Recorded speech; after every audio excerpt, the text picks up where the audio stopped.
Hello everyone! So magandang gabi sa lahat, of course. Chares! So andito na naman tayo sa ating kaartihan. Samahan niyo ako for tonight coffee. Ayun na nga, dahil inaatake na naman si Baklas ng Topak.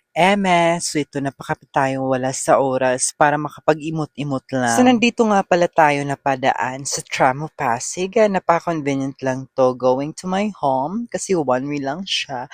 At ito, super arte-arte nilang tile and just sharing my night na ito yung treatment ko talaga when it comes to my anxiety. So yun na nga, for sharing lang naman. So kahit ano pang pagdaanan sa life or you are living independently, you should have to know anong treatment at anong way mo kayang escape yung self mo doon sa mga bagay-bagay na sobrang ng iyong mga kalungkutan. So, yun na nga guys, to you everyone na nagsusupport ng mga content ko in life, thank you so much. Of course, lagi kong na-appreciate yan. At ito, super hour na lang tayo dahil wala naman akong ibang makwento sa inyo.